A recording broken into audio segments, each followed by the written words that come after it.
de yango moni ba héritier on attend azwa qui déjà ba bien matériel tito ko mara ba 3 ba album il landaka net ba alerte générale to ki na ba témoignage a comment déjà dans monde naé à part maison mère miel yebo asali ba multitude d'émissions pour apona adversaire naé de taille biso to yebi adversaire à miel o ya pour des héritiers quartier rango zabe na kisa malunga tende to monela kacha Congo et dit on bete ka ba bata bien fougué voilà ah koma kiango ezanga pose pelisa batu ken pardon kozi pour la bango no bambata te nga na lo ba statistique sa mboka pena batu tu ba boya la bango esimbi na ngoti na Kinshasa non qui généré qui a Jésus de yolote est-ce que ebike na babar na baboîte na okite so peut total mena bien keno bima na babar te ozamu tabarando na mota ah bo Hollanda yo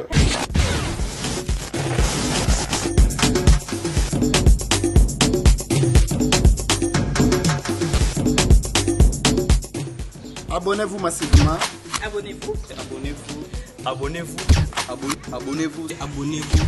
C'est activer et abonnez-vous. Famille, je vous donne un nom. Avant de commencer, activez et abonnez-vous à la cloche de notification. Abonnez-vous. voilà. Avant de commencer, abonnez-vous massivement et partagez. Sinon, n'oubliez pas d'appuyer sur la cloche de notification. Ah, pas de la news, mais politique indépendante. On parlera de tout, sauf la politique. Abonnez-vous, aimez la vidéo et partagez la vidéo. Moutalikas officiel. Moutalikas officiel. Moutalikas officiel. Bonjour à vous, chers fidèles internautes, chers téléspectateurs. Vous êtes de partout à Kinshasa, à Brazzaville, en Europe, en Angola. Vous nous suivez. Soyez déjà connectés, abonnez-vous, parce que c'est maintenant que vous allez recevoir des actualités. Au bêta ma solo, ming ming na wetali musique congolaise quand des webi qui actualité mikolo ezali borné makasi. Na ba sorti à album o esalma ki mokolo le 18 ngamoro Kermita la rose nazawana na bêta ma solo awa mais nazanga morote nazanga ba invité pour découvrir ma solo musique ndenge ezotambola mikolo grande boyebi na plateau na biso tozali na Ken Piana Makizembe pina yemoko Mbutalikasu wapi tozwa ba précision mais avant toloba ndeka bobi ke mokolo le 18 wana miel de son abimisa ki pe album na ye au titre na ezali préambile bino moko boyebi malgré ezokene na moi lenteur et si tozali pe na Abraham Mignon abimisa ki Ferregola héritier wata Fali Poupa Tokos donc mokolo le 18 j'allais dire l'album est bêti na ndenge ya kosakanate alors tozana deux personnes tolobi Ken Piana na Mbuta oyo bakopesa moi ba impression na bango par rapport à makambo salamaki l'album ndenge bimaki les 18 je vous dis d'abord bonjour. Ouais bonjour. Yo micro zana yo mto banda. Ouais bonjour. Est-ce que Kimi ezali papa Kento banda non? Ouais Kimi ezanango Kimi eza malgré na sommaire na yo au bandi yango na ba musicien mo bazanga impact na Congo ba album ebimaneti ebimate ba musicien mo boye na yebite soki ba na mababe soki ba moto yango ezalaika sima wera sozo barate donc biloko ebimaneti mupepe milingi ezokende likolo elimwe bon na yebite to sola question to linga ko perception impression na yo déjà bien avant ko concentrer na impression nga déjà e bandele ba impression nga déjà ngwana po ba album ebimie belé mais ba album otozo yo kata mwa muke héritier kaka na Fali Poupa o tout batikali da album na bango ezaka neti muta sombaki cigarette ne ameli na place milinge kei na place milinge nzambe kanda ebi place milinga ngo sukaka da volandi bino moko eza ba pression déjà Ken Mbuta likasu impression non papa ba le 18 le date le 18 au album e sopane lokola mvula yo posa un point de vue ndenge mona Ken ou bien yo pe yo fandi na ndenge mososo bon eza marché et qui para elo ba exposé te Attends, tu as exposé kokoti etalika ye na marchandise na ya exposé ata muta exposé moi so koti na marché okuta misu ba oteka ba ngombe pena ke sentir ngomba mubimba kata mo mike ateli batu basomba na mesa omona mana okuta mutu musu atie ba mbisi autozo ne balé musu pa autozo na chambre froide matandi okuta musu azoteka neka tomate ça dépend. Il y a moto à un marché, on a besoin de caca légumes, to somba caca viande, to il faut qu'il ne peut pas y a ba épices, azuma tomate, moi oignon, moi ni. Mais yo monte que na wenze on deti les 18 fufu na fufu ndete kami bango ni so so ba te fufu na fufu te. Ya dia te zawa pi ya ba Kongo za na zo lo ba. Tona lo ba fufu de bania ya na naza d'accord te que fufu na fufu ndete kami jour. Non, eza pe na ba biloko mususu ete. Maman, eza na album mo bimi na Tokos 2. Na ebité sozo tala on en anglais nini album on est bimi en bonne et due forme et puis marqué date le 18 et puis on a deuxième album et bimi mi ange mi démon et marqué date le 18 de ponanga ezara mi ange mi démon na Tokos ndé marqué date le 18 et puis propriétaire à date on a monani. Bien que, bien sûr, parce que Moutabimi ça qui idée à liboso ya date wana zali. Et puis sur au tali bien, au senti que non, il y a des ventes, mais il y a des ventes en majuscule, il y a des ventes aussi en minuscule. Il y a solo. Mais parti c'est nions au babimisi date wana, tu peux rejeter mon côté et ça marché. Moutounion soit une marchandise nae à exposer. O azana posa somba yemko ayebi nini ya kosomba nini ya kokengela nini ya kotala rabo akebeta lisolo yango pe tokolo bakeza bitumba banzoko na zamba matiti dem tezo sufu bien mutu na mutunda okatete na ye bitumbo eza boye toza na deux royaumes toza na royaume Tchacho toza na royaume pe ya bawenge mais il faut boyeba ke na bitumba ngo tomoni bana wenge bele babimisi ba album bana royaume Tchacho kuna pe babimisi pe bele mais na bana wana nyoso siko bana mi balende côté royaume Tchacho tomoni fallait amemi biso likolo to international côté bawenge pe héritier pe tellement za artiste moko boye aza maele to parce que na bana tu we rabimisa mwana azalaka maele koleka héritier azalaka te héritier tanga classe na ya muke wana mais costaud na maele parce que totanga na héritier na ba Saint Georges ya zalaka le premier de la classe ya toyo mona ngo pe na ba wenge batu nyonso babima na ba wenge babimisi ba album batiela ki fali libaya mais tomoni héritier nda longi bitumba ngo quand même muto to betela maboko mwa muke za héritier watanabe ba o nyonso bobimisi bo sala na bino ba discussion te na ba émission héritier buta leki bino mo eto comparer bino na fali eza na ngote parce que na royaume yana pe mususu wana place fali aza babimisa ki pe belé mais ekeka na mupepe donc et tous à la sincère, ceux qui toquent na ndenge ya ba vente physique, na ba plateforme, tout le monde héritier zo bunda, fallait que tu likolo déjà donc to féliciter na ba artiste na mi balé. Oh date le 18 yana simé. Déjà que tu pona au sinaleo Carmita, déjà na date le 18 on a tito comme le 19. Et puis tito comme lundi. Total déjà vente physique côté Tokos 2 et doublé déjà 3000 exemplaires. Il y a un informé na ba fanatique ya Fali na ba fanatique ya héritier ba ça la blague te et ça challenge na mboka mais ça peut challenge oyo ba artiste belé Afrique to ba mélomane belé Afrique bazo tala comme Jimel bazo tala nani a remarqué transition il y a 2020-2021. Félicitations à Fali, félicitations à héritier.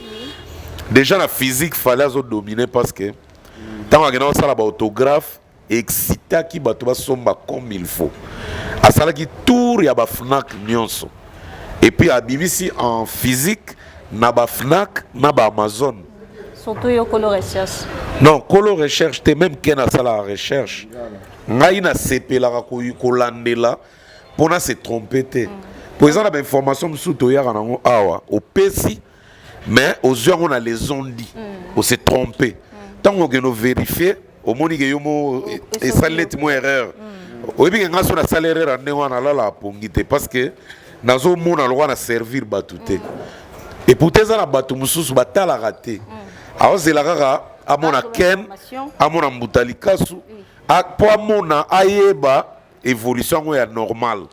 pour ake babisous azata na courage tazu téléphone boé akota na iTunes to na ba Spotify to na ba vente normale donc ake no vérifier ezala raté na peu exemple moi la fois passée de ça émission on a Vincent Chilouise excusez-moi na lobela ki tant à tout makambo concernant les musiciens les plus riches du monde na peu ça comme Paul McCartney. Paul McCartney qui est un membre de Beatles as anglophone. Na biga yendem daza numéro 1 riche musicien dans le monde ou à 100 milliards avant. Mais faut mon analyser au moins 25 ou 30 personnes on va contredire dans WhatsApp après na numéro na ngeno muto kosi comment Paul McCartney a cause les musiciens les plus riches tandis que Jay-Z Zawana, Jay-Z milliardaire boy. Dans un tableau, il y a les plus riches musiciens du monde. Na tindelié. Preuve à l'appui. Hier, moi, je suis à côté de Google, à côté même de site où on a publié, à vérifier. À mon liste, il y a 10 musiciens les plus riches du monde. Paul McCartney, Moutali Bosso, Jay-Z deuxième, P. Diddy 4e. Oui, mais hier, moi, je suis à WhatsApp, excusez mon frère, des fois, il faut que je me calme. Comment se fait-il tout ça l'analyse des recherches? Nazo kota nazo lugaba élément nazo opesa bino nazo atana nga olena ke mela masanga to na mona ba ninga to na tala ba ndeko mais nazo atana kota na pesa bino ba information vrai yozo ya po mekanga na sepeli na ngote ya asenga ba excuse belé sala qui pour que apaiser mais pour te dire que tant de sala rabo il y a des gens qui nous contredisent sérieusement mais biso to ba nerf solide parce que to lo ba information vrai il y a ce qu'on a linga ozo ya rue te pour son azu ya rue et que muta contredire on la possibilité. Bon dès que to lo ba ken piana di générique pour na bino nyonso etandami wana eloko esimbi ezate à part o lo bela. Bon di générique bato ba beti ba générique na bango to moni générique ezo bouger bato moi muke eza générique ya ndeko na biso héritier na générique fallait à sali animation yemoko en tout cas ba générique yana moi ça va surtout titre n'a pas animation oui titre n'a pas animation pour quoi animer surtout côté là générique yeba na resimbi ndeni générique so resimbi moi maké les faibles matoyoka héritier aboki ba créer brigade wana eza ba indice eloko esimbi ozo comprendre mais côté là ba générique ba animation o biso pena ba congolais to satandaka nango pena aussi côté Fali aussi côté héritier bangwa sumarana pena o binisa Kinshasa parce que eza ba générique o bima na mboko ke fuka misa batu batu ba komi na niveau na te tozui te ba alerte générale tozui ka générique ya yemoko Fali o beta o nini ba lo téléphone ba générique o ba wera ba beta ba kibwisa ba générique ba Titanic ba générique ba intervention rapide so ba générique ba niveau wana position de tir bande koto weli ni mwana mame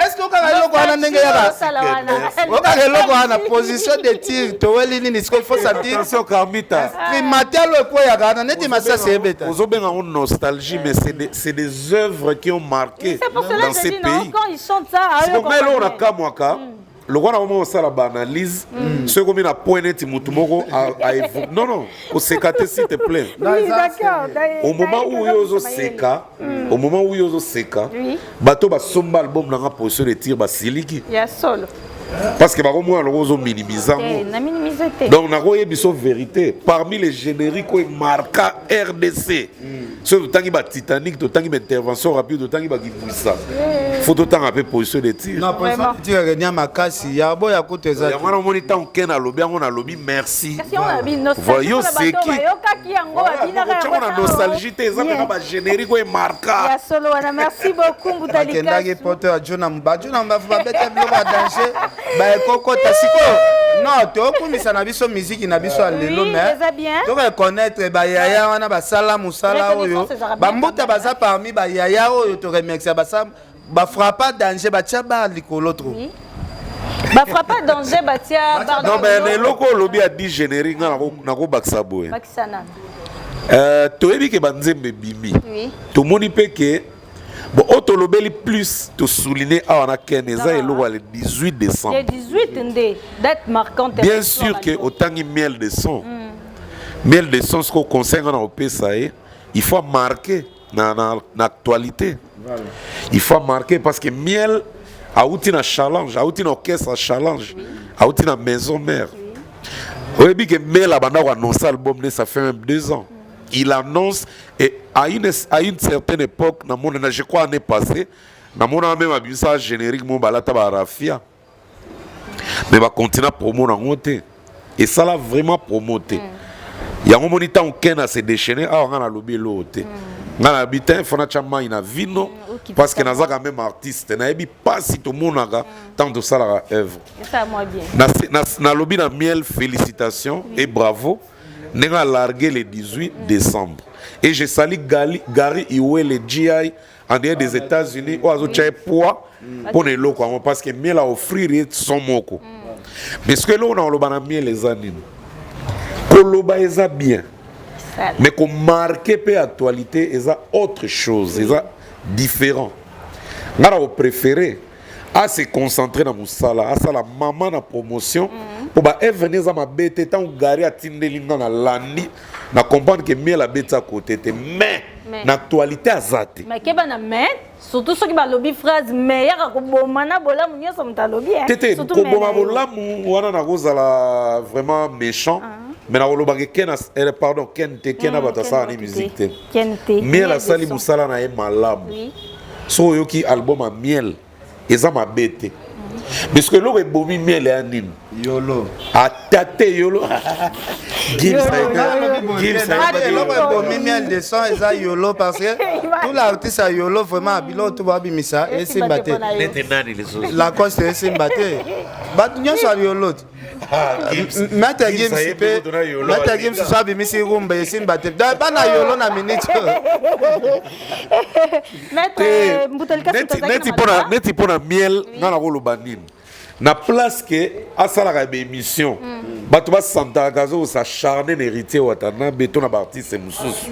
Moi j'aurais préféré à se concentrer dans nous na promo parce que l'album est bimé à 2 mesures et bima qui na nous à salisi bato semblant être limité. Nous on suit l'actualité to landa quand même monsieur Betinza di totalaga to lobela ngope mais la bimisi album à 2 reprises à bimisi akeko bongisa lisusu ayesuko bimisa le 18 malgré ça pour ngai préambule bima déjà année passée pour nango préambule bima année passée arebimisi yango le ngai eloko na moni moi distraction par miel étant qu'un bon artiste et ça que il s'acharne trop aux autres soit les na télévision promo na ezo za la mingi acharnement na mutu on les a là propulsion à œuvre parce qu'ayembi ma bête attention ayembi ma bête ce bato bena ba yoki yango balandi bena ba chep polémique à part ba bena ba landi yango ba mona beke miel ayembi bien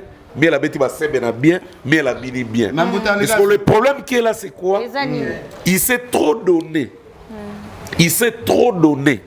la polémique entre pardon Kenan Chitega 1 minute. Il s'est trop donné la politique. On a jugement dans la personne, les analyses pour ça. À se donner, là ils ont constat parce que Nathalie plus de 10 ou 12 émissions à miel. Et là on a dans la carte ils ont acharnement contre héritier. Ils ont promotion album na été. Oh personne ne peut conseil bah moi il faut conseil était parce qu'artiste à Lelo ils ont 12 ans à conseil. Oh il y a ça. Ils sont toi artiste. Ils ont juste na impression na ngako. Bon même ça. On est loko nyoso eloko nyonso mutu nyonso azalaka na chance eloko nyonso te lelo soki totiene ti guerre ya héritier na miel tozonga nao na maison mare ndeko nanga miel de son oyembaka bien osalaka mosala no bien mais na maison mare mpe bapesaka nzembo esalaka nango mpe succès te héritier watana babanda basuccès na ye na kati ya wenge muzika maison mare la différence eza entre libabe te entre miel na héritier différence na bango tomona ngo kaka na kati ya wenge muzika maison mare héritier na bavocal na banzembo oyo échoua eza te mais miel mpe bavocal eyokana soko nzembo na ye wi nzembo nde moko mpe te oyo te bon enfin renia mpena te tokende kaka vérité tana mboto ya likasi officiel eza site ya monene tokokosa bato te kokokisa mpena na héritier miel na héritier tokokokisa te parce bachance ekokani te chance ya héritier makambo héritier asala banda beta double zénith ayemba na album alakelele ti bamiel baye korejoindre bango ti lelo tokokokisa te tokotya bango na challenge mais c'est héritier toujours qui est en avant biloko ne tout ekendaka bien so tellement basorti album omonaka sorti album ebimi ya héritier ebimi événement ebele basali mpe biloko ebimi non événement babisu basali kutu basingle mais ebimi non événement et un album avec beaucoup de titres ebima événement mais il faut voir que la moto na chapeau na musique à Congo est-ce que bika avant to bana comparer bato mususu tozela ba wera tozela ba jibe tozela bato mo boye et puis tozela ba gros poisson mais lelo et comme il fallait acheter les 18 tozeli pe héritier pe simbi attention. Merci beaucoup. Donc, il faut que la musique est basculée et comme il y a des représentants, et puis, sur la vente virtuelle, la vente digitale, sur la combo en premium, la combo marqué, qui bien, avec beaucoup de titres. Au moins, on a héritier, on avec 3 titres, 4 titres. Mais c'est pas donné à tout le monde. Les titres, en single, mais au moins, ils ont une faible tension. Tu dois encourager parce qu'ils ont musique à Congo. Mais il faut que ça soit une faible tension pour les fanatiques dans Bango. Ils masse. Tant que les fanatiques sont artistes sont faibles. Mais tant que les artistes c'est tout ça challenge. Artiste c'est pas au douma. Oui, parce que les artistes, c'est tout ça l'avantage, ceux qui sont bien soutenus. Et pas les fanatiques. Ceux les fanatiques vont délaisser Bisso. Tu as mon nom comme menacé sous basse maison. On a le moment où la musique est basculée. Le album est bimi. Artiste tambo kazana album na marché mais batu balo beléritier single mais akoka pe ko bawera ba frappa batu na ba single ya ba alerte général.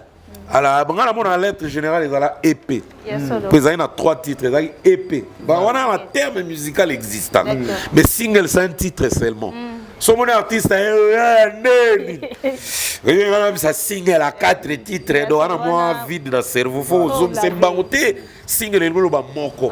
Comme ça, mais il y a un mbutu na pito pale ndo moni pe mo ba terme musu za ko échapper bon terme ko échapper mutu bato batala biso baza bentelo ba yumate bato batala biso ebele baza bentelo. Merci beaucoup. Toko sa bango te to ko lobela likambo miel na héritier baza na maison mère mais awa toki le 24 wera son azobeta acoustique bino bo kanisa ndeni azobeta acoustique te asa beta ki yango déjà azobimisa la biso acoustique le 24 bino bo kanisa mais ba fan héritier ba soutenir wera po ba fan na maison mère ba soutenir sortir héritier le 18 héritier a résisté à part ba fan na e ba fan na maison mère bazawana na si même ba goloa même ba fan Fabregas bana est-ce que bo sanité nandeni héritier azuna ba fan te héritier zaka ba fan ya maison mère les ba soutenir héritier dans les années tu sais ngaka ba fan ya maison mère ba kendo soutenir maison mère non c'est faux héritier déjà tant à la maison mère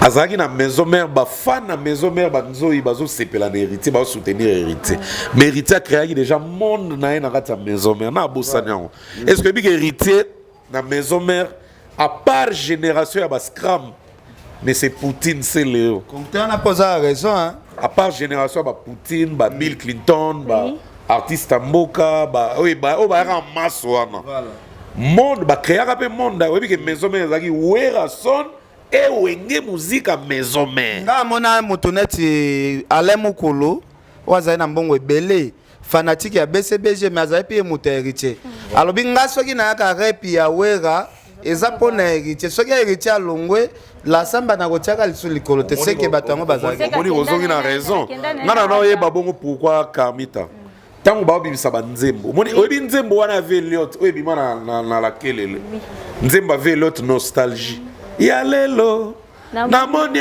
koki est-ce que oyebi ke nzembo wana eza ya Veliot ebima na maison mère mais à partir ya nzembo wana héritier comme déjà dans monde na comme na ba fan na et puis il a créé un style à partir ya nzembo wana et après nostalgie toka nzembo welilika yoke imobembo yotiki ngana ouais Serge Mabiala d'accord mais faut yemba rappelle toi yemba kana biyemba peda deuxième fois et puis deuxième fois na ngeza na waki ku lenge kokende yo yebi ken kasi to katelo ko anate ya yo pesa la biso lenge to no ba yo ngi tokende tokotika bino na bapasi okokanisa biso mawa voilà siko bato musu ba critiquer Mutalika vraiment voix kitoko boye vraiment siko kenana lo baboy moni temps ba nzembo ya Serge Mabiala ba voix ouais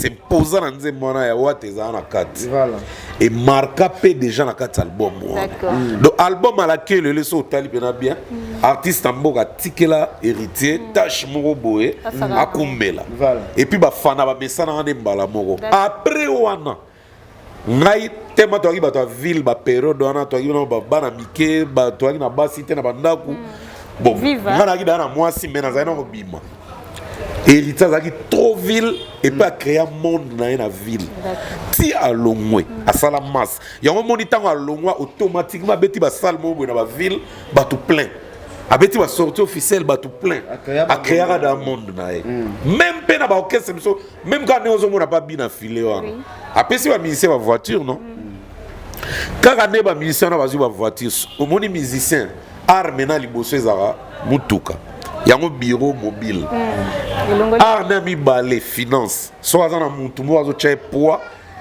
akomarke mbala omona banicodème te musicien mosusu na kati ya mpiaka azomarke mais eza insuffisant mais mosusu oyo azwi kaka bien matériel epesaka so eloko moko boye kaka bina file acte asali wana omona bamusicien ne baobima miso en vitesse kana efabrika sasala nde bato ebele basala de yango moni bahéritier wana ntango azwaki déjà babien matériel ti tokóma na baalbum oyo elandaka neti baalerte générale tokende na batémoignage akomaki déjà na monde na ye à part maison mère et c'est ça un artiste kolala pongi te mais soki otali miel aza na monde te miel n'a pas un monde à lui héritier a un monde à lui ozozonga kati miel ne héritier miel te nazopesa exemple parce que miel ye moko ase mesuré miel ye moko asali bamultitude d'émissions mpo apona adversaire na ye de taille biso toyebi ka adversaire ya miel oyo ya poni eza héritier soki eza lokola botie edingwe na kachere moko abimi na malweka quartier yango aza mpe na kisa malunga te nde tomonelaka kati ya congo edingwa obeteka mbata abiefuki yango tomona mpe le miel normalement il doit travailler et éviter les discours oyo ezopesa neti rancune moko boye to oyebi ke biloko mosusu oyo oloba na tv keta yaya oza noko olowanga nga na koprouve yo oyebi ke bato mpe baotya miso na bango mpana ono soki eloko no epeze te mbala mo babaye yo olimo epe mais soki obeti batie yo mpe ka otikali omona robino te robino a été négligé na bandenge moko boye mais le savoir faire éprouver bato mpe lelo robino akomi na mwa standing parce que bato bazoyede ye bato bazotia ye ka epuis aza mpe na monde na ye ekontaka carmita ekontaka nde ekontaka bo bake nga vraimen naza na plaisir ebele esengo ezanga makasi mpo roger nde bagénérique te nga siko namoni bagénérique oyo natie ka oyo ebimi na décembre avant décembre et puis décembre oyo emarke mwa temps oyo mais toloba na vente te mais toloba komarke namona générique lokola ya héritier wata oyo tobima récemment namona générique ya artiste mboka vibe oyo okoyoka eloko namoni emarke mpe namona générique ya déplique emarke namona générique ya Fabregas na Inos oyo basali featuring yo moko pona emarke mpe namona générique ya Capuchin Ken komarke yango ezaka mpo sepelisa bato Ken pardon kozi pour la bango no bambata te nga na lo ba statistique ça mboka pena batu tu ba boya la bango esimbi na lo ngoti statistique na babar poso tabole pena na babar oyo apena statistique yo saka na bar ya Kinshasa bi ambanda ka vraiment te ya Kisasa na Kinshasa non qui générique qui a Jésus de yolo est-ce que ebike générique à cappuccino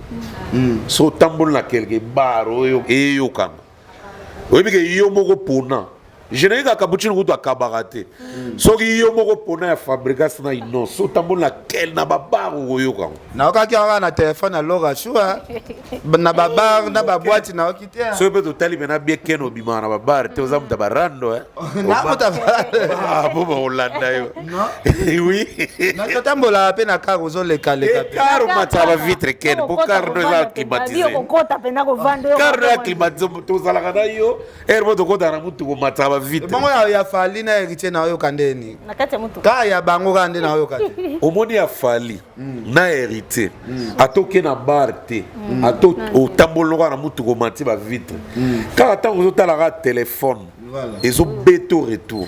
C'est ça qu'on appelle marquer l'époque. C'est que toi tu comme mélanger on a ba tumsozo pa kola mafuta. Batumsozo na pa kola mafuta te ezaba auto cheka. Moni bilo mususu, omone bimi bo changoka.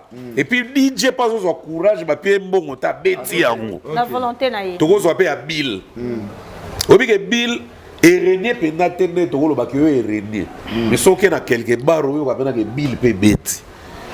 Ezalo wa générique pe ya nani ya nani suna moni ezobeta mikolo brigade yaka oyebike emarke nango te ke omoni ya héritier ntango ebibe esali ya fali ntango ebibe esali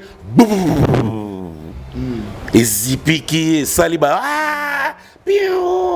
tikali ana esali baone esali ka o comprendre tu comprendre o sentir que bato bazobina eyokani me marqué esali événement penate omoni eza neti ba émission mosusu totiaka na internet émission moko esali yo mosusu oimagina te ke nakosala 1 million de vues na mbala moko wana eza neti ba héritier na bafali neti ba émission prono nde beta 1 million na journée moko sikoyo ya bango sikoyo bayaya baolukaka soki mwasi avandaki boya chambre yango bayaya baluka sikoyo eza neti émission moko ebeti 1 mois ezaka na 14 vies donc c'est ça kasi nyonso tikali. Merci beaucoup tozo continuer et puis na cadre va sortir pardon Carmita ezaka jina yibika na cadre va sortir nazo signaler ba fanatique nyonso balinga roga que d'ici le 24 le 25 awa donc dans quelques jours bon mon générique Moyinimbote zobima eza générique roga ba générique ne ratarate. Ce qui est bien, donc, on a souhaité bonne évasion, mon générique. Merci beaucoup, merci à Tonton Beta ma solo musique.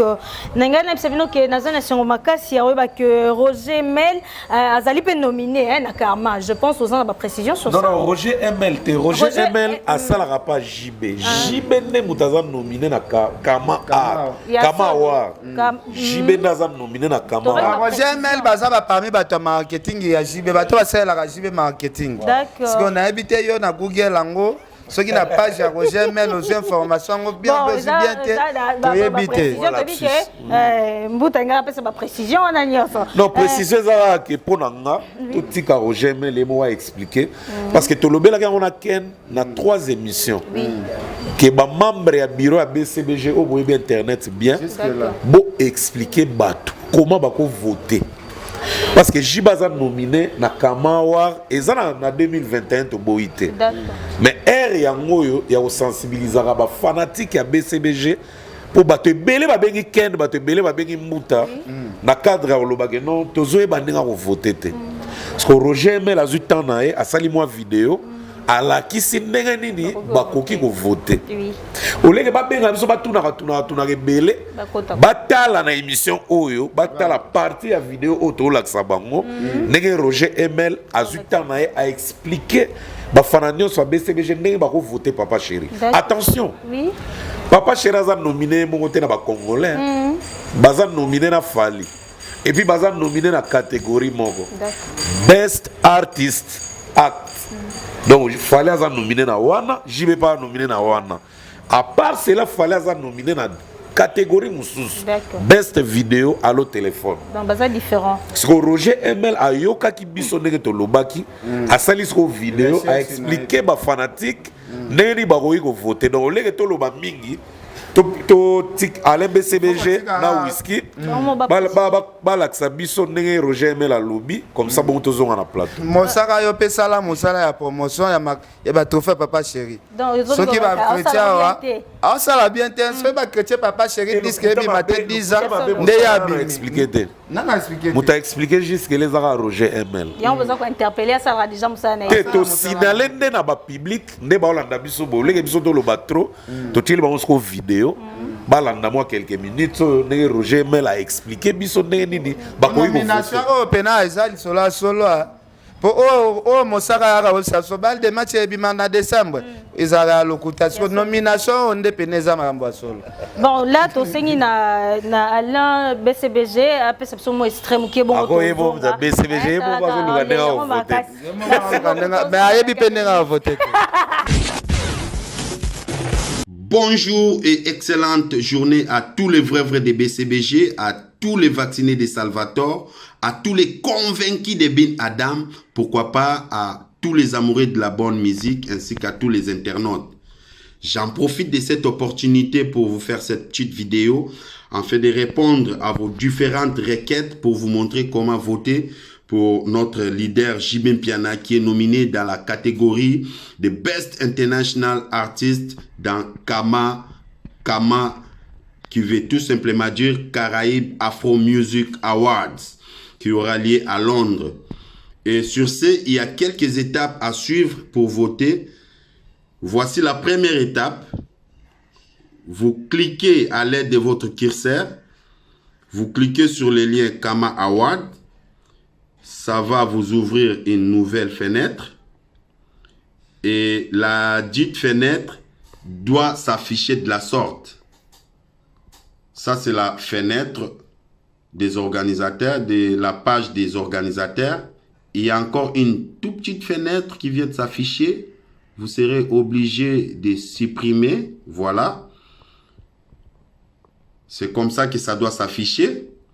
Et toujours à l'aide de votre curseur, vous allez parcourir en descendant pour chercher la nomination. Par exemple, là, il y a Best Reggae Art, Best Dancehall Art.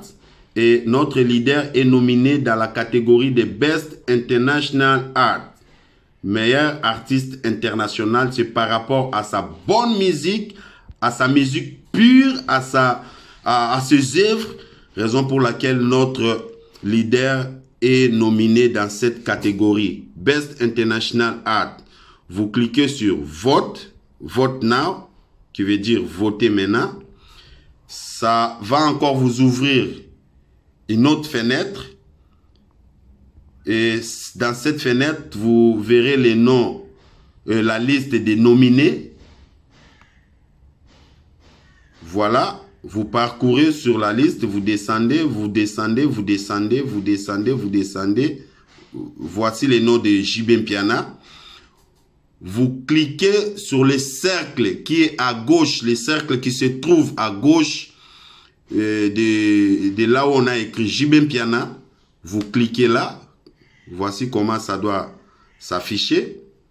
Vous descendez encore, toujours à l'aide de votre curseur, vous descendez. Vous venez là où c'est écrit Submit.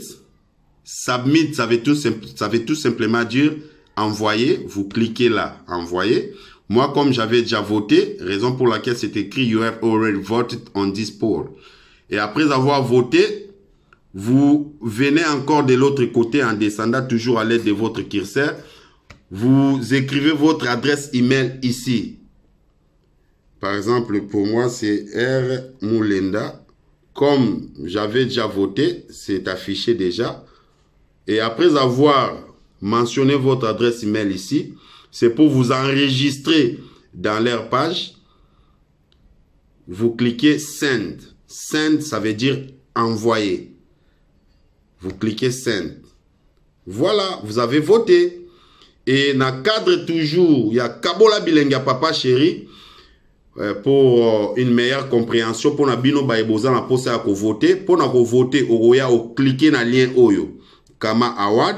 Pour Papa Chéri aza nominé na Kama. Kama il a kisi Caraïbe Afro Music Award. Papa Chéri aza nominé comme étant meilleur artiste international par rapport à sa musique pure, par rapport à ses œuvres. Oyo ezo pesé au cliquer na lien au Kama Award et au memayo na page na font la fenêtre musus oyo memayo na page ya ba organisateur voilà et au font le suma fenêtre amuke fenêtre oyo eza na objectif ya ko partager en autant musu na Facebook, Instagram et tout yo en besoin na on pour l'instant te oye awa au cliquer awa pour na ko effacer yango effacer fenêtre amuke wana. Alors, au Luki et Sika Nini, ba liste ba nomineza, par exemple, awa au Kitty, one is a best reggae art, côté is a best dance all art, mais yo ozan la posa ya best international artist. Papa Chiraza nominé na best international artist yango oyo, au cliquer na vote now oyo la kisi voter sikoyo, au cliquer wana et au fungoli la fenêtre mususu. Ou ils ont la liste ya bat o baza nominé na best international art na meilleur artiste international. Au Kitty na liste wana oluki kombo ya Papa Chéri Jibé Mpiana bakoma Papa Chéri te mekuna bakomi Jibé Mpiana. Voilà Jibé Mpiana yango wana oye na gauche côté bakomi kombo ya Jibé Mpiana na gauche eza na cercle moko o cliquer na cercle wana soko si ko cliquer na cercle wana o Kitty lisusu na C. Au Kitty na C, eza nesika o bakomi submit. Submit ou la kisi tinda, la kisi envoyer. Allez, au cliquer na envoyer wana. Soki na no tinda kite soko tindi e komela oke o tindi. Mais nga comme na tinda ki yango komelinga you have already voted on this poll. De la kisi ki aussi vota ki déjà na catégorie oyo. Alors, soko si ko voter wana oye o s'enregistrer na ni na bango na page na bango subscribe to us et la kisi ke o s'enregistrer na page na biso o che adresse email na yo awa nga comme na s'enregistrer déjà et obima nga za R Mulenda o monye bimi déjà pardon après o cliquer na send la kisi envoyer so cliquer bongo la kisi ke o voter déjà alors na cadre ya Kabola Bilenga Papa Chéri yo mutu o na no voter siko Kabola Bilenga Papa Chéri di bako na ngulu di bako tatola di Kabola Bilengi enregistré dans leur page. Vous cliquez send ça veut dire envoyer. Vous cliquez send, voilà, vous avez voté. Et dans le cadre toujours, il y a Kabola Bilenga Papa Chéri pour une meilleure compréhension. Pour na bino baeboza na posa ya voter. Pour na voter, oya o cliquer na lien oyo. Kama Award. Pour Papa Chéri aza nominé na Kama il a kisi Caraïbe Afro Music Award. Papa Chéri aza nominé comme étant meilleur artiste international par rapport à sa musique pure, par rapport à ses œuvres. Oyo ezo pesé au cliquer na lien au Kama Award et au memayo na page na font la fenêtre musus oyo memayo na page ya ba organisateur voilà et au font le suma fenêtre amuke fenêtre oyo eza na objectif ya ko partager en autant musu na Facebook, Instagram et tout yo en besoin na on pour l'instant te oye awa au cliquer awa pour na ko effacer yango effacer fenêtre amuke wana.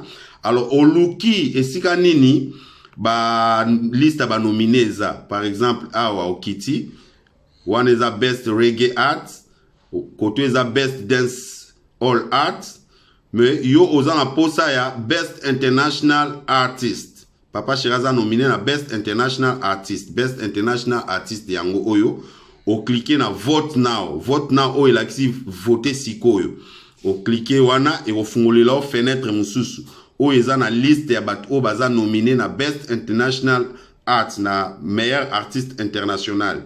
Au Kitty na liste wana oluki kombo ya Papa Chéri Jibé Mpiana bakoma Papa Chéri te mekuna bakomi Jibé Mpiana. Voilà Jibé Mpiana yango wana oye na gauche côté ba komi kombo ya JB Piana na gauche eza na cercle moko o cliquer na cercle wana soko si ko cliquer na cercle wana o kiti lisusu na C o kiti na C eza na esika o ba komi submit o elakisi tinda elakisi envoyer allez o cliquer na envoyer wana soki na notinda ki te soko tindi e komela oke otindi mais nga comme na tinda ki yango komelinga you have already voted on this poll de lakisi ki aussi votaki déjà na catégorie oyo alors soko si ko voter wana oye o s'enregistrer na ni na bango na page na bango subscribe to us et lakisi ki o s'enregistrer na page na biso o tche adresse email na yo awa nga comme na s'enregistrer déjà et obima nga za R Mulenda o monye bimi déjà pardon après o cliquer na send elakisi envoyer so cliquer bongo elakisi ke o voter déjà alors na cadre ya kabola bilengi ya papa chéri yo mutu o na no voter te voter siko kabola bilengi ya papa chéri di bakotuna ngulu di bakotatola di kabola bilengi officiel. Merci beaucoup, chers fidèles internautes, chers téléspectateurs. Je pense que Bomoni vidéo ne salibino babia makasi. Mais mbuta tonito ye banon pe, vous en a qui na bon repère non pe ba téléspectateurs ba précision. Ba lukaba ye ba malam différence ni les rentre musique internationale to car musiciens internationaux to pe musique internationale na musique ouverte de ba différence na ngozara ni par définition to ye banon. Hein ba téléspectateurs pe ba comprendre. Merci Carmita. Ngana ko lo ba boé par là. Musique kaka, musique, au babega musique, est international déjà. Voilà. Et ça la musique moroté et ça la international té. Ça vraiment je dois avouer. Dans les artistes, c'est faut une vérité. Que veut dire international? International veut dire eloko oyo et l'omwe na communauté, et l'omwe na entre nous. Et que libanda et pas bapaya. Bapaya bazo consommer pour sepela. Yango nekomi déjà international. Parce que musique ouverte, et ça n'est que, attendant nos bima na yote, ou bien oye bani na yo pété. Mais aux rythme ya baninga, to musique ba genre baninga ba betaka, au saleli yango, peut permettre yo batu oyo ya ba mboka wana, ba confondre yo na bango ba yoka yo. Et ça na miso e simbaga, et ça na miso e simbaga te sugela bisoka awa. De différence dans la compétition entre oui pourquoi la musique très internationale oui que kibindanko ya dudu ya kitambo kande ba beta wana oui que yo kana na bamboka msu ya Afrique et kenda oui que na ko lobaka exemple mo simple musique nyonso biso ba congolais to beta et bima libanda frontière et comme agent international. Ah, tu peux avoir exemple mon simple, ngamo mutalikaso. Musique na yo wana kaka na Congo ta. Soki yo wana kaka na Congo, pourquoi na beta 26 pays? Parce que na ba pays wana tout na beta. Eza ba congolais te mbakota concert. Eza ba tu ya ba mboka wana nde ba ko tala na spectacle. D'accord. De ngolo ba musique tout est international. Yango mona so ke na ba moke belé par exemple na monde, atati na ba Océanie, atati na ba Australie, atati na ba Nouvelle-Zélande to dans les États-Unis, dans l'Europe, où il y a une musique, par exemple, il y a Jupiter. À date, par exemple, on a 200 dates par année, 170 dates par année, Jupiter. So qui musique à bêta, on a musique à Tetela, musique à Tandu, musique à Yaka, musique à Nani, à bêta, on a événement et bella salana mouki. So yoki, par exemple, Zaiko Langa, et sa musique na biso, Mwasuma, Seben na biso.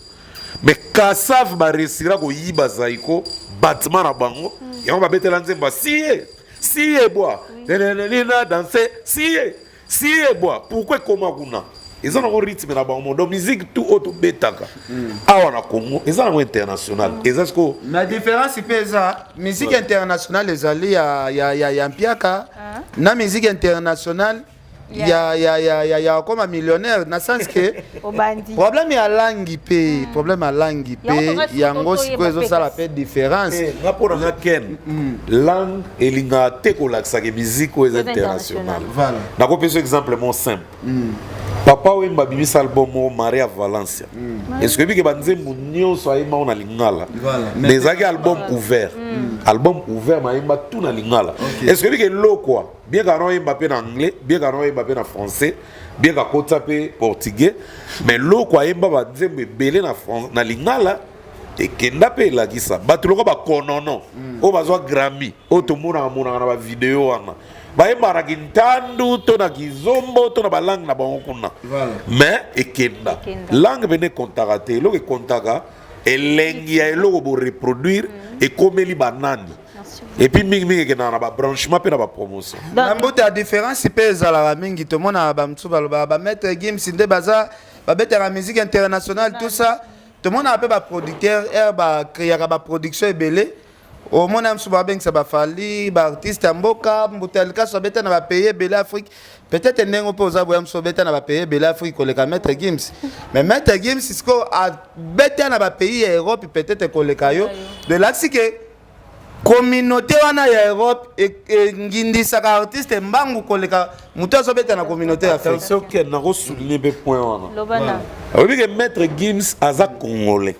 Aza mwana so Congo. Mais musique na ye nenga bimela. Ba français ba considérer français. OK. Donc il est dans un pays évolué, aux communications ils en a vitesse, au ba na ba télévision na ba radio au soko leki. En tout cas faut qu'il y ait na proximité. Ba Gims ba na ba chanson et puis ba sali musique naturellement à partir de France. Donc il ngolo bagé na makila na bango France nan. Et puis Congo et au Baksama. Donc ezal baza na chance ba kende likolo makasi que biso bato tozala awa. Ya on a féliciter ba artiste nyonso o bazo s'adapter na style ya libanda. Balingi ba véhiculer to ba teka musique na bango plus loin par rapport à la place bateka. Donc ils ont interdit, ils ont bien. Il y a un courage pe ko franchir ba frontière. Na ko franchir ba frontière ndongo lobi to ntolo ba n'est pas conscient. Bon na bongo parce que comme moi kala tout le monde qui peut de Papa Wemba a betra bimisa pas le bon monde comme émotion. Donc toi est-ce que betra pe ba moi ba wana ko loba te tambo sa Papa Wemba na niveau moko. Ken attention. Au monde ne m'embele ga lelo que ce qu'il fallait abeti album na urbain nenga beti tokos de tokos 1 que batoué baba ne alongwa kuna na ba français na yo longwa kuna na makam na yo yo kasi biso ndo tindo sala musique rumba ne fait attention Papa Wemba ba finga ye voilà dans une routine ba finga ye mais ba finga ye mingi teneti lelo parce que à l'époque bato belé ba non renier Papa Wemba bimi ses émotions les albums ouverts. Mais à l'époque, comme on a Pépé Kala Sali, maman passe à Kelele, maman passe à Kelele, ils ont bêta partout en Afrique. Au moins, Zaïko, Babimi, album là-bas, Dédé sur mesure. Dédé, monté Marangaï, et Kenda. Et bêta ma bête. C'est vrai, Nyoka Longwa. Na fe nyoka longo siko na ba te ka nzembo yo bien azape na banzembo mususu to ba kapete te ana banzembe belé déjà album Dédé sur mesure za nyoka longo yana banzembe belé na kati kaka l'époque wana ba bise belé ba bise banzembe ba wenge ba bise ki ba kala ibu na l'époque ils ont bêta danger ba tout pe ba critiquer ki papa et maman mukeke aye alingi ko embrasser musique yo boye mais et ça la paix c'est quoi Papa Wemba Mouké a zonga pas ça la pole position. Voilà. Mais détrompez-vous album à Papa Wemba bêta. Donc le Papa Wemba marqua qui n'époque n'est malgré et ça peut y monter. À l'époque wana batu ba yeba tenze moi Carlito Bima nseya. Et ça ko nzemba Carlito tenzemba maika munane mais chanté par Carlito. Et bêta nga on a quand nzemba Kassav. Et c'est ayo mama et c'est ayo mama suka seliwa na lelio c'est ayo bolingo yango et bêta so betika bord nous satisfaire ken ba moko yo ka bien na ba voix soko bêta yes nga raye ba pe moi mingi ko na ngona ba wana avant que émotion Papa Wemba bimisa Maria Valencia avant que tu ba Maria Valencia Papa Wemba bimisa siku ya Mungu La la la la la yote Oua eba Ouya Basala ou du clip moko minele na minele Pa wana ba ane 80 Au senti maintenant nze mbango pe Ebende la papa mba ba film La vie est belle Ebende la ba biloko ebele Donc rythme nini bandor beta makasi na période wana Bon période wana attention il y avait des rythmes variés Ba beti bana beta na ba musique ya soul ya musique ya tana na ba funk na ba biloko tout mais bango ba brasara soukous eza na moi partie ya ba musicien congolais ba créa kana bango rythme moko semblable na ba kassav ya bango ba no be en soukous ba bimanga pe belé na ba année 80 et ça la pe makambu était ka Congo na ba pays colonisa faut qui mobile colonisa était ka pe Congo ya grave ko ba ne ba ba bénéficier pardon s'il te plaît à l'époque Kagawana, tu te de 1990, Tchala Mona Yago Reni. Kakamutu Ashono Yukawana. Tchala Mona Reni en grave et bima la musique ouverte. Et ça musique ouverte parce que à bêta yango kenda na créneau mais Tchala Mona bêta même ba première partie ba grand musicien français ba ba ebate.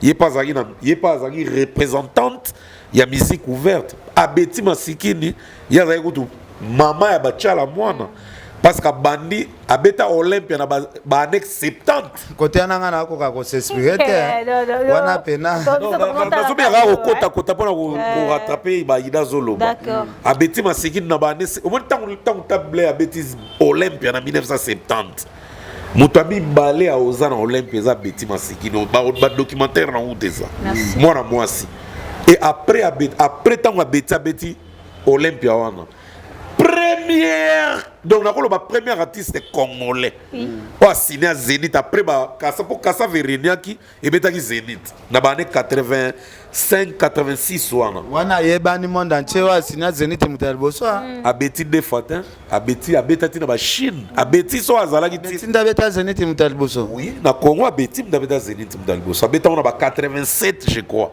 wana kese na bibisi nzinzi et puis so tel na podium abeti Masikini bato bazaki invité za bato yo ba marka ki na musique urbaine au mona Orlis Mabele ninga renia sika na soukous Pepe Kale auto beta album mona Niboma escroquerie moibi et renia partout na banti abeta mataki na podium et puis au mona Kester abeta nzinzi bongisa mwasi na yo nzinzi ezaki parmi ba musique urbaine et marka a matin na podium donc ça la bondo bato belé ba marka à l'époque na ba rythme différent mais ba musique ouverte et puis même qui Congo Liban de belé. Merci beaucoup Ken Piana Mbutalika Stock, j'étais déjà vers la fin émission mais tout na deux questions donc to yeba nande bazaki ba bénéficiaire époque on a peu banane nde bande ko kota ko yaka na ba concert to ko yoka musique wana il faut Mbutalika sundalo ba ko yenda ko ba bato bazaki bénéficiaire za bato ba sala ba succès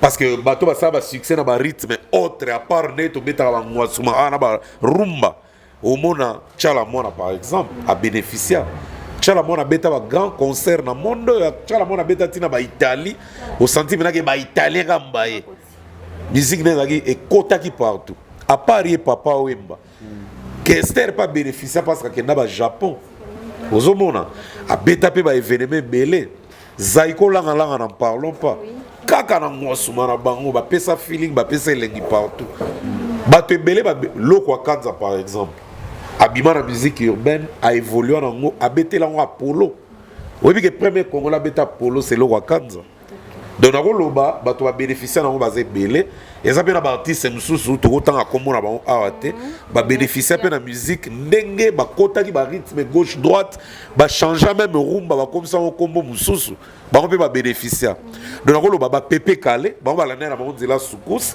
Pepe Kala sala album est belé à soukous ke album empire yaye personnel donc na rolo baba te belé ba bénéficiaire on les et puis ba concert wana ba banda ko beta ngo to tuna ne pe na to lo ba kananga batu ba wana ya ba concert batu ba ya ba concert wana mingi na ba pays africain et ça ba to mboka wana par exemple ne fala zo beta le 26 na le 27 na Abidjan ba ivoirien mutu ba oya mingi na limite que ça na pays mo en Afrique awa lo ba peut-être na communauté ndete za na ba Kenya wana lo ba congolais ba za mu belé so oyebani pendant na monde ba Kenya te obeti concert mo producteur mo za makasi te omona ba congolais na ba congolais ba ye mais ba oya pe plein te pour so ba tchonete na ba 6-8 to ba carnivore na parking wana fo ba Kenya kaka pour so ba congolais ba RVC bo ça na mpiaka de il ngolo ba ke avant ba bengo na pays moko tiers il faut marquer, il faut yeba na faut régner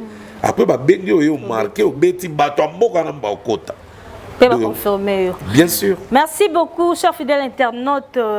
Na Oyoboyo Kilelo, je pense Drongo Soukangai, Nazako remercier déjà Alain BCBG, je vois Eliezer, je vois Robino, je vois, vous êtes tellement nombreux. Jean-Pierre Wata, Nora Chou, Pazana. Bazali tel Nora Chou, hein, donc on vous aime tellement. On vous aime tellement. Merci pour l'attention Nabino. Na édition à l'élo, l'émission Nabiso à l'élo. J'ai dit merci à Ken Piana. Merci à Botalika. Mais yo, Abike Botalika soit félicité la mission. Vous le contredire.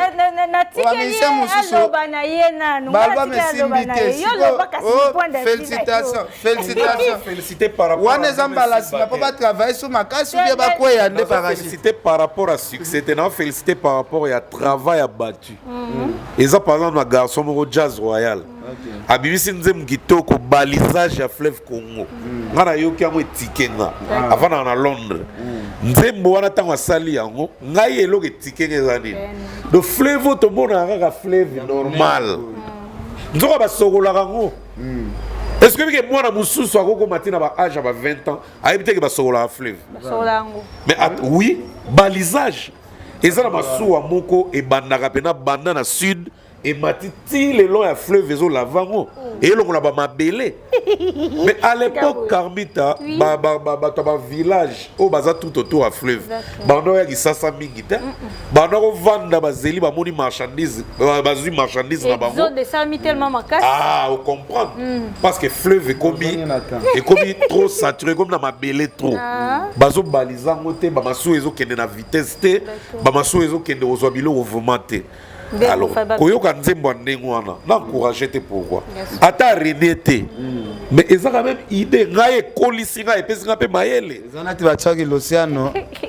Chuck Luciano as artiste, il y a diaspora. Abimi, asa biloko bien, azana ba lo wana.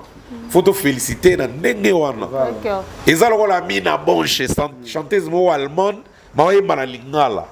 Et ticket pe ngala tali Karma nani Tatiana Cruz bazoe bakitoko amina bon chose zoe baloko wa bango maebi lingala bien te il faut encourager. Merci beaucoup ba dédicace eza loko la te dédicace na te loba eza loko bato mo ba ina ida bien bonne année yango yo tozo fêter na Congo mais bato mi bazoe baté na kolia nini na kolata nini na kosala nini le 25 elingo koka le 31 elingo koka tomoni www.centralwenze.com et na idéologie que à partir à mikili yo zana bandeko bato a diaspora olazo mbonga tina na Manigram toi tina na Western Union asalika commande akoti na www.centralwenze.com asali commande olingolia makoso autour na bino na ndako bona posa nini o mabumu o ngombe o boyeboye yebo asali commande ba yeko livrer bino na palais sans que bo bimisa même 5 €.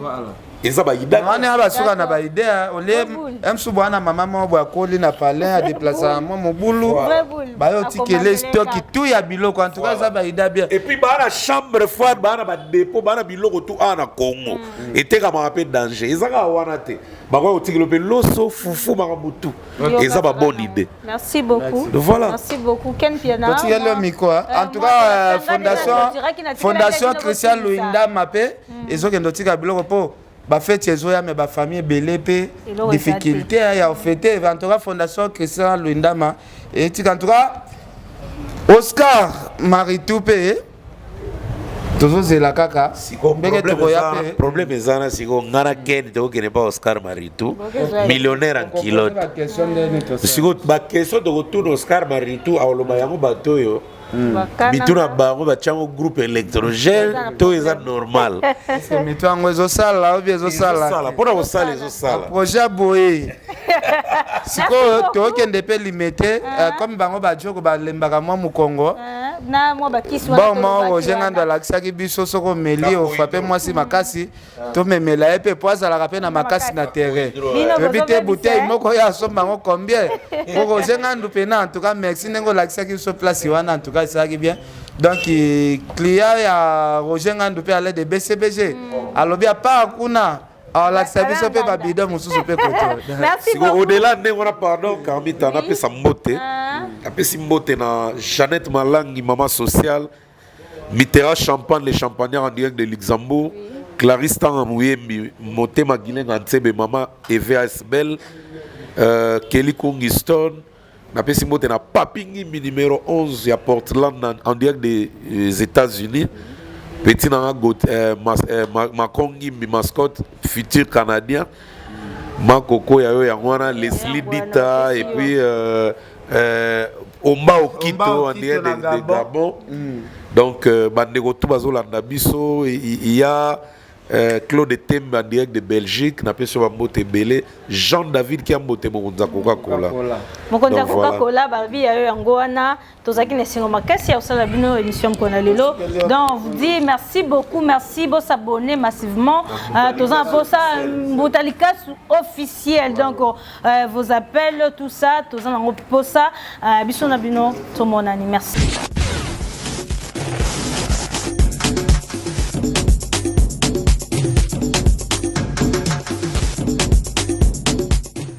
Abonnez-vous massivement. Abonnez-vous. Abonnez-vous. Abonnez-vous. Abonnez-vous. Abonnez-vous. C'est activer et abonnez-vous. Famille, je vous donne un nom.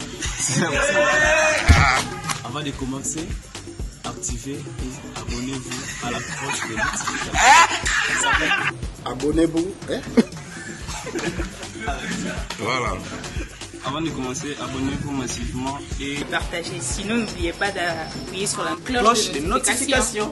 Ah, pas de la news, mais politique in on parlera de tout, sauf la politique.